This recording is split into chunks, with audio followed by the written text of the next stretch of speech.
Second, I want you to be with me for a very practical reason. We're going to make mistakes. You can't have change on this scale and do everything right. And when we make mistakes, I want to use social media so that you can let us know. You can email us, tweet us.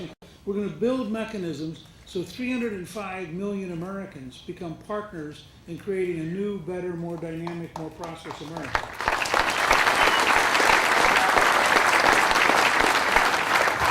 As an example, I'm going to ask the Congress to put every conference committee on C-SPAN out in the open so every citizen can see what's going on.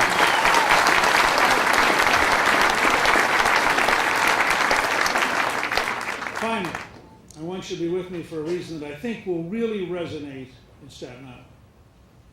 If we're going to shrink the Washington bureaucracy and implement the 10th Amendment, we have to grow citizens to fill the vacuum. If we're going to return power back home, we have to have citizens back home who accept the responsibility and the power.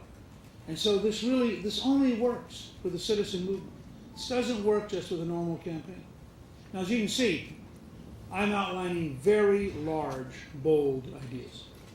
And that is why I will challenge President Obama to 7 3-hour Lincoln-Douglas-style debates with a timekeeper.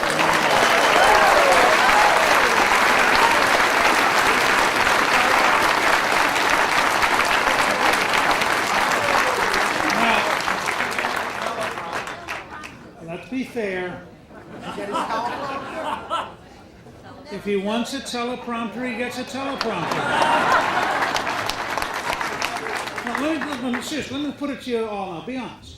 If you had to defend Obamacare, wouldn't you want a teleprompter? Now, people say to me, he'll never agree. I don't think that's right. I think he will agree. And I'll tell you why. There are 3 reasons he's going to agree.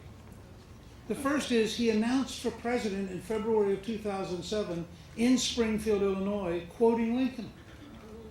Now, how does he say, oh, he didn't mean any of that? The second is ego. This is a graduate of Columbia, Harvard Law School, editor of the Law Review, the best orator in the Democratic Party. How does he look in a mirror and say, he's afraid to debate some college teacher from West Georgia College?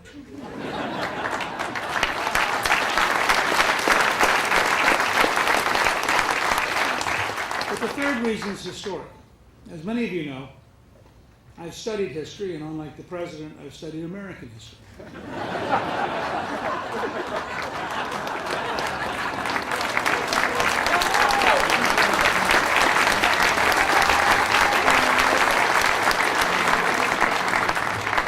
In 1858, Abraham Lincoln has been out of office for 10 years. He only had the House seat for 2 years. He'd been a state legislator before that.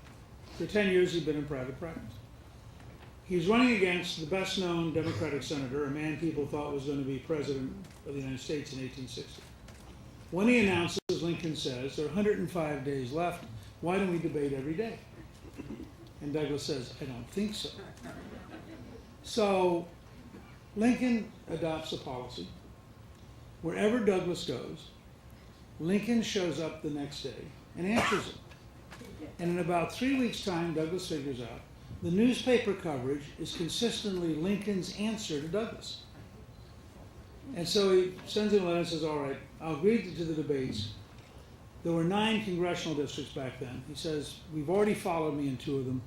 I'm not going back there, but I will do the other 7. And so that's how the debates occurred. They were very famous debates. I think they're the most important political dialogue since the Federalist Papers. They were widely covered across the whole country because they were fundamental. They were about the nature of freedom, the nature of the Constitution. Lincoln arranged to have them published the following year, and they were a major factor in his becoming president. So if I become the Republican nominee, and the president has not yet said yes, in my acceptance speech in Tampa, I will announce that from that date on, the White House will be my scheduler. Wherever the president goes, I will go 4 hours later.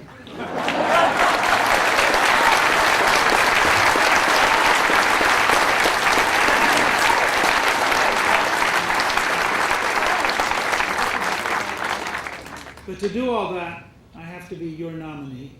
And to do that, I need to win delegates in New York. And to do that, I need your help. So I hope you'll decide to be with me. And Calista and I both want you to feel like together, rooms like this across America are ready to replace Barack Obama, and we're ready to work with you. And now what I'd like to do is I just toss it open to questions. Is that okay? Good. Speaker Gingrich. Question? Yes. How are you doing? Microphone's coming to you this very second. Thank you for coming out and seeing us in probably the only conservative area in New York City. My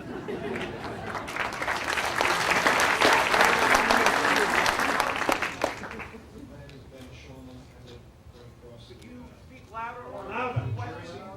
And I have a three-pronged question for you, if you please indulge me. Number one, I would like to know, will you bring the executive branch back into compliance with the limits of the Constitution? Yes. How will you do that? By campaigning on returning the 10th Amendment to enforcement, and by campaigning on other bills you can see if you go to newt.org, my first name.org, by getting the Congress to pass some things and by vetoing things that I regard as unconstitutional. And do you believe in term limits for congressmen and senators? And if so, what term limits and how would you get them to agree with them? I am very dubious about term limits because I've watched in California, and what they've done is they've guaranteed that the only people in town who don't know what they're doing are the legislators, because you don't have term limits for bureaucrats, you don't have term limits for lobbyists, and they've just ended up manipulating the legislature. I am in favor of campaign reform that would enable any American to give any amount of after-tax money, and as long as it's reported every night on the internet, and I think you would rapidly defeat incumbents who are out of touch. I'd like to have a one election term limit. If you're a bad member, let's beat you at the next election. Yes.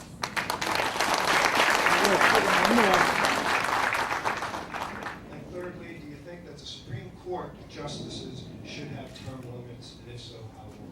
No, I'm content with them having life appointments, but I did put a paper on reforming the judiciary at newt.org. If you see it, it's the boldest explanation of how to reform the judiciary since Lincoln's first inaugural in 1861. And it makes very clear that if I become president, we will have a very strong effort to reform the judiciary. Go ahead. Hi, Mr. Speaker. Rosa Leonardi from Smart Girl Politics. We haven't heard much from you on school reform since the road show with Reverend. Mr. Speaker, what are trending?